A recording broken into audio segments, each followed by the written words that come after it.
Hello friends, स्वागत है आपका हमारे YouTube channel Rahul GS school पे। दोस्तों, लास्ट फ्राइडे को जो अलास्का में ट्रम्प और पुतिन साहब की मीटिंग जो हुई थी, उसके बाद बहुत सारे डेवलपमेंट हुए हैं, तो उन्हीं को समराइज करके आज इस वीडियो का टॉपिक उसी का समरी है। और इस वीडियो में हम लोग देखेंगे कि ट्रम्प साहब यूक्रेन रसिया समझौते से अपना क्या हित को साध रहे हैं, अमेरिका के लिए वो क्या गेन कर रहे हैं। दोस्तों, लास्ट फ्राइडे को जब मीटिंग हुई तो मीटिंग से पहले ट्रम्प साहब का टेक था कि सीज फायर, और वो उन्होंने यहाँ तक बोला था कि सीज फायर तो ज़रूर ही होगा, अगर सीज फायर नहीं होते तो रसिया पर सीवियर सैंक्शन लगाया जाए।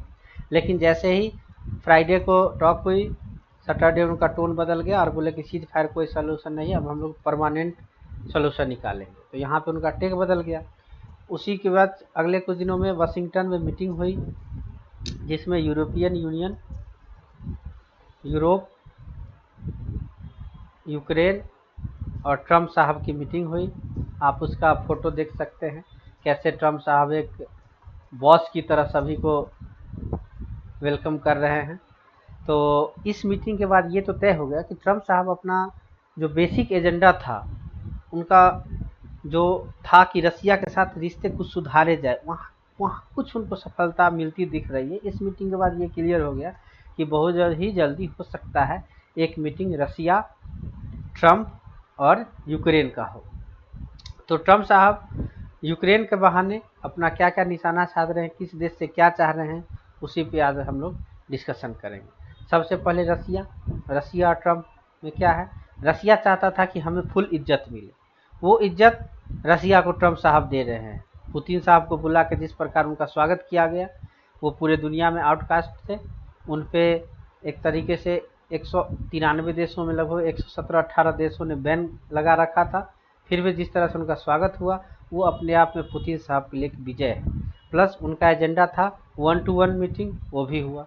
तीसरा उनका एजेंडा था, जिसको ट्रम्प साहब ने फिर दोहराया है, कि लैंड स्वैपिंग, और यूक्रेन का जो क्षेत्र रसिया ने कब्जा कर लिया है, उस क्षेत्र पे रसिया का अधिकार माना जाए। वो भी ट्रम्प साहब के बातों से लग रहा है कि हाँ, अगर डील होता है तो ये जितने ज़मीन हैं वो सारे रसिया को सौंपे जाएंगे।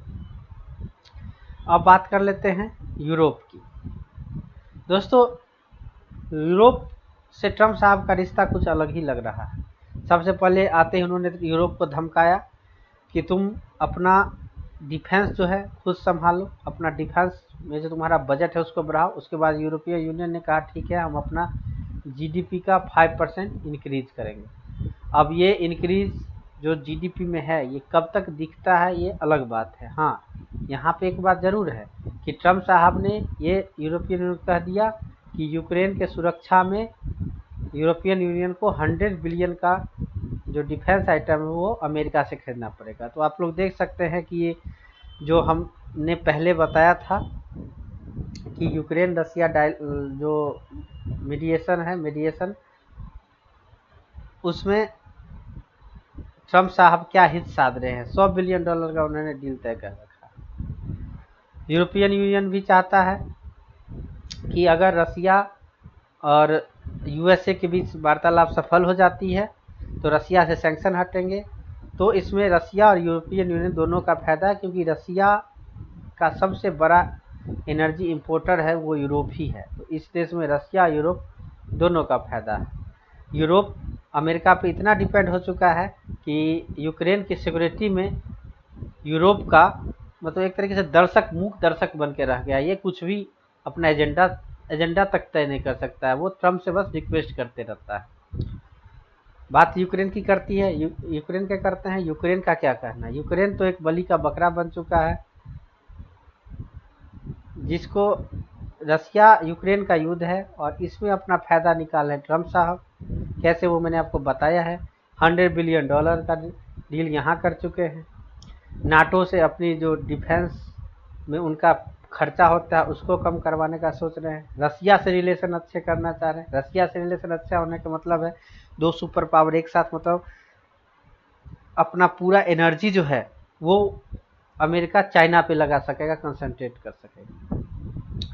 तो यूक्रेन का तो यहाँ कुछ कहना ही नहीं है। यूक्रेन का यहाँ कुछ अपना एजेंडा नहीं है, बस यूक्रेन के सारे ट्रम्प साहब अपना हित साध रहे हैं। बात चाइना की करते हैं तो अमेरिका की नज़र चाइना पे है। याद कीजिए 1970 में, जैसा कि मैंने अपने पहले वीडियो में बताया था, हेनरी किसिंजर साहब ने उस समय यूएसएसआर को हराने के लिए, यूएसएसआर को पटकनी देने के लिए कैसे चाइना से रिलेशन सुधारे थे। सेम आज वही हो रहा है, बस पार्टी बदल गई है। आज चाइना को चैलेंज करने के लिए, चाइना को सही ढंग से डील करने के लिए आज ट्रम्प साहब रसिया से अच्छे रिलेशन चाहते हैं ताकि चाइना को टैकल करना आसान रहे।